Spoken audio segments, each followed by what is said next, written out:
Diane Bloom. I live in State College, Pennsylvania, and for 8 years I worked with the festival staff and as well as First Night, and they remain near and dear to my heart. I have cooked since I was about 12 years old because I had 3 younger siblings and my parents lived on a farm. Therefore, a lot of the cooking responsibilities were mine. The recipe I'm sharing today, however, is not one that my mother made. We made at home everything Pennsylvania Dutch, everything with as many carbs as you can put into it. This one is a pizza roll. We've used this recipe for tailgates. Our son just loves this recipe, and everyone that I've shared with it does as well. It's very easy to make, and let's go through it real quickly and we'll show you how to do it. We're going to put into the mixer 9 ounces of warm water, 2 teaspoons of dry yeast, 3 tablespoons of olive oil,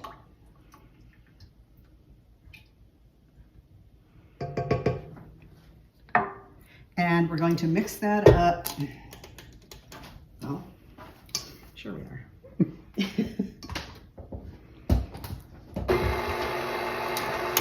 Blend that together. I have the dough hook in the mixer because we'll be adding the flour and making the dough all in the same pot.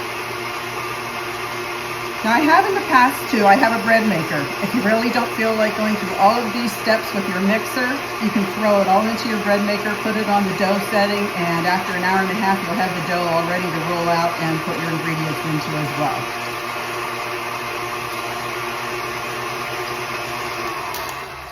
I think that's blended. I'm going to add 4 cups of flour and a tablespoon of sugar. And I'm going to blend that in as well.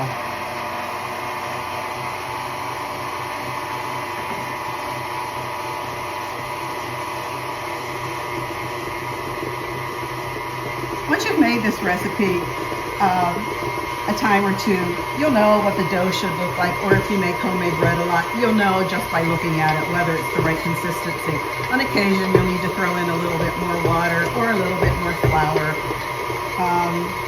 Let's see what this is looking like.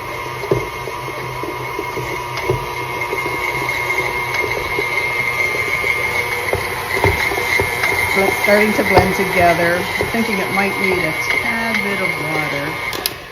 I can tell better by feeling it. Yeah, I think it does. Need a little bit of water. We'll just add a little bit more water.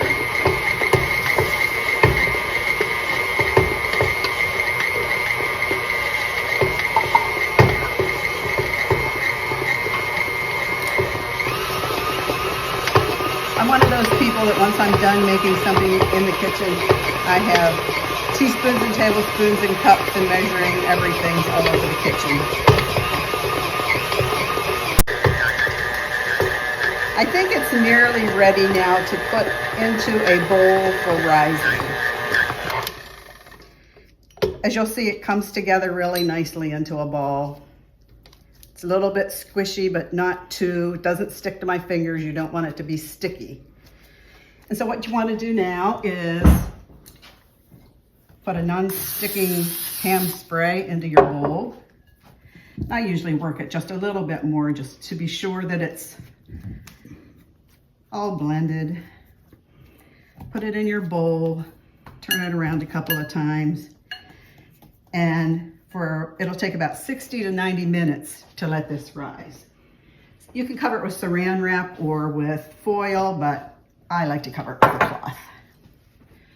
Whenever you have let your dough rise for that 60 minutes to 90, this is what it looks like. It comes out in a nice big puffy piece of dough. And it smells good because it has all that yeast in it. And I'm going to today cut this in half so as to make a little bit smaller pizza roll. Since it's typically just my husband and myself, I do this with a lot of recipes. And then if I didn't want to finish making that a complete pizza roll today, I would just roll it back into a ball and I would freeze it and finish it another day. So just sprinkle some flour on your pastry cloth. Coat it. Roll it into a rectangle.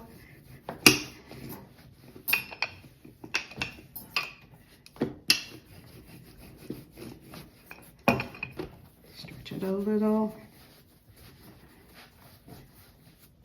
Now that it's in a rectangle, I'm ready to put my ingredients in. And although I have a selection of ingredients in front of me, feel free to put anything into it that you want. One day I had some leftover, get this, pulled pork, and I thought, what am I going to do with it? So I made some dough. I put pulled pork in it, some barbecue sauce, some horseradish, some vegetables, spinach, and banana peppers, rolled it up, and it turned out really, really good. So just use whatever you happen to have around or whatever you're feeling like on that day. I forgot to mention that sometimes I'll toss into the dough some of this bread dipping Parmesan. It just gives it a little bit of that yummy Italian taste. So now I'm going to start putting the ingredients into this. This is the large pepperoni that you just buy at any grocery store deli. Hard salami, same.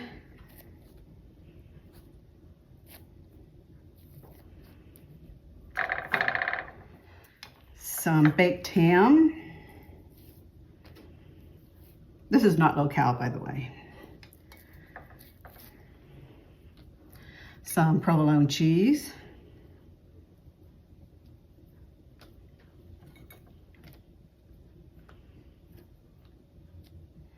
This one's going to be mighty full.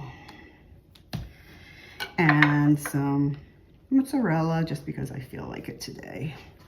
Some sweet red peppers that I've sliced up. Have to make it look somewhat healthy, right? And some spinach.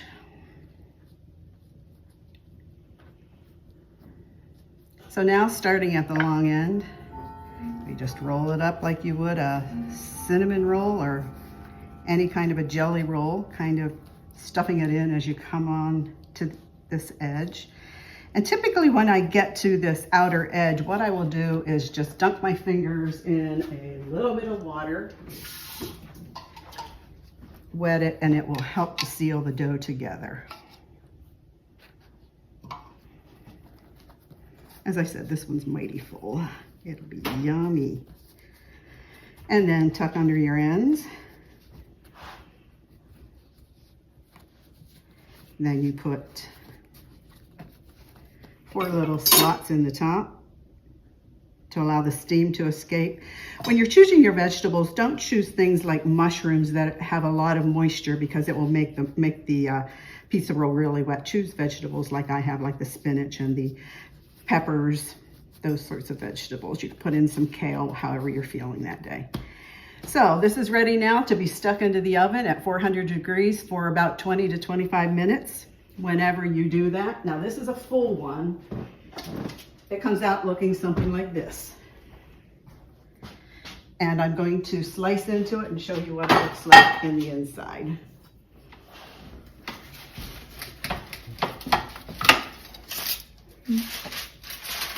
This is what you've got on the inside. All melted together, and I serve it in slices. Usually my family likes it with some pizza sauce. Serve it however you'd like it. Enjoy it. Make it this holiday season. Stick it in your freezer. Make them ahead, stick it in the freezer if you have family coming. They freeze very well. Happy holidays.